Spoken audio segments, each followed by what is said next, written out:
जय माँ आदिशक्ति, जय माँ जगत जननी, जय माँ जगदम्बा।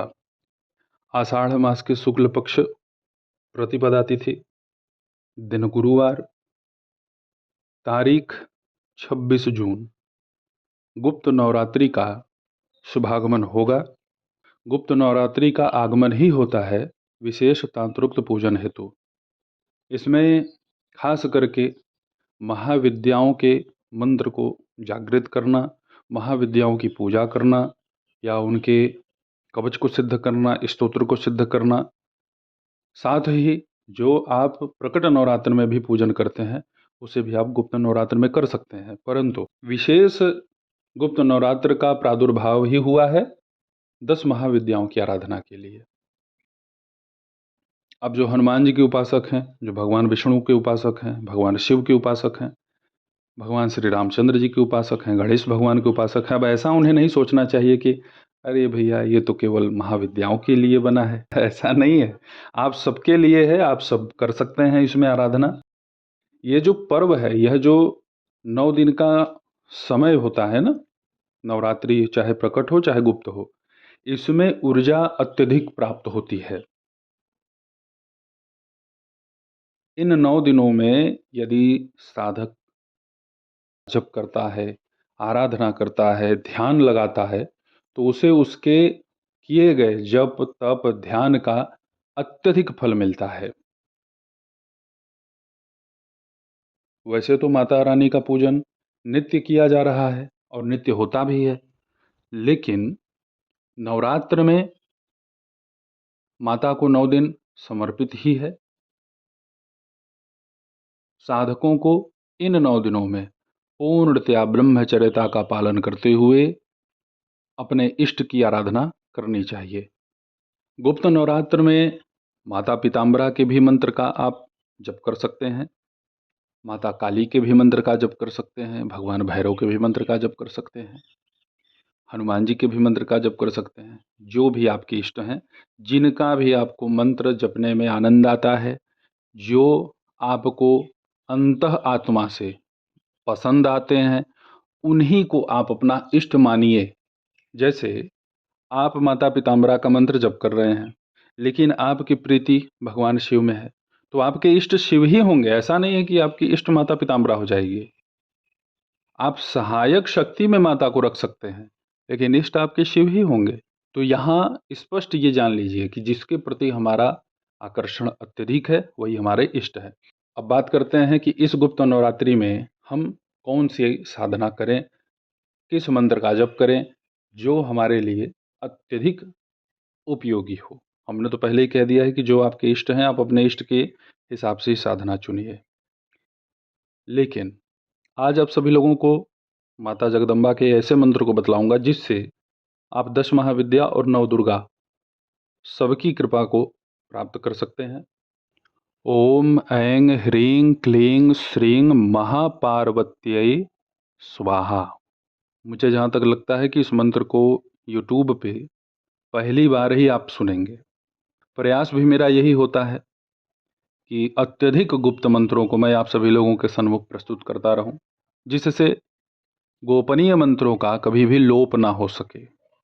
देखिए, महापार्वती के विषय में जब आप ध्यान करेंगे तो ध्यान में स्पष्ट होगा माता का स्वरूप श्वेत है, माता का वाहन वृषभ है, माता के बाएं हाथ में डमरू है, दाहिने हाथ में त्रिशूल है।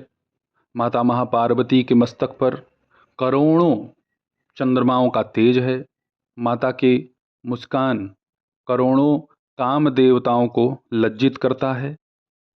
माता ने श्वेत और रक्त वर्ण के वस्त्र को धारण कर रखा है और माता की रक्षा के लिए 10 महाविद्या, 9 दुर्गा और सभी इनकी सहचरी शक्तियां उपस्थित हैं।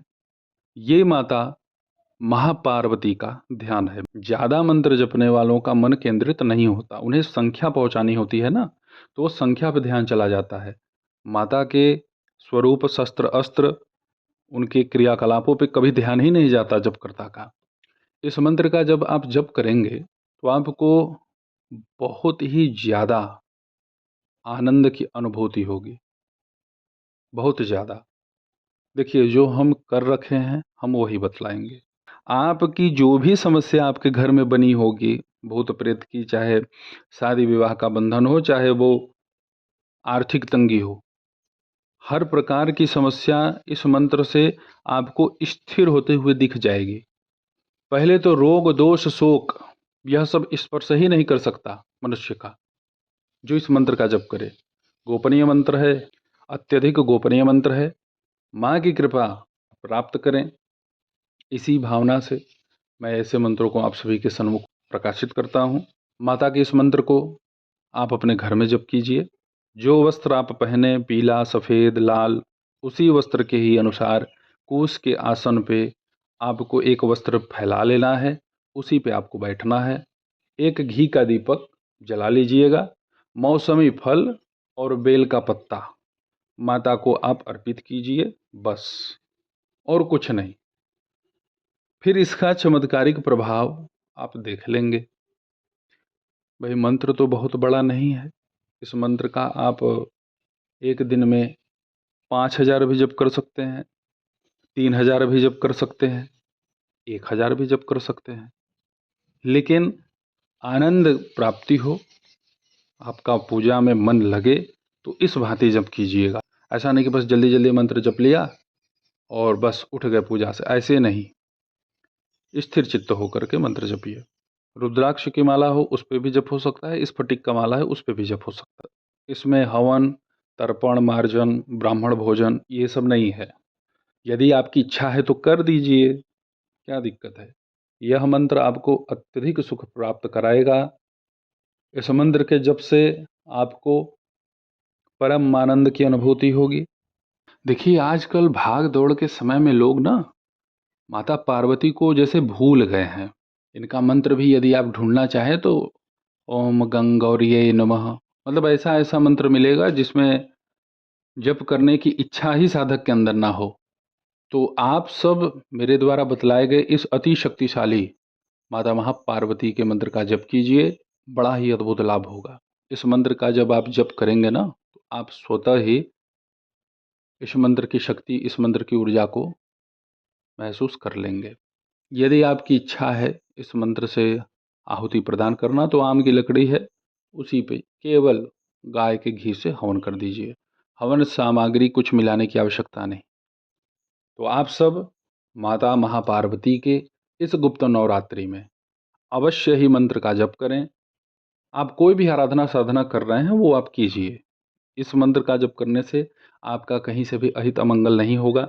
यह मंत्र ऐसा है कि आपको जब करते ही, कुछ लोगों को तो पहले दिन से ही चमत्कारिक लाभ होगा। मन जिसका नहीं लगता है, जिसका शिक्षा दीक्षा खराब है, जिसे नौकरी इत्यादि चाहिए, विवाह शादी गड़बड़ हो रही है, विवाह शादी में बंधन आ रहे हैं, रुकावट आ रहे हैं, कोई कहता है पित्र लग रहे हैं, भूत प्रेत की समस्या है, सब कुछ माता महापार्वती की कृपा से समाधान हो जाएगा। तो आप मेरे द्वारा बतलाए गए माता महापार्वती के मंत्र का जप कीजिए, माता रानी की पूर्ण कृपा प्राप्त कीजिए। ऐसे ही आप सभी लोगों की सेवा में मैं उपस्थित होता रहूँगा दिव्य चमत्कारिक मंत्रों के साथ। तब तक आप सभी अपना ध्यान रखें, सुखी रहें, स्वस्थ रहें। जय माता दी। हर हर महादेव।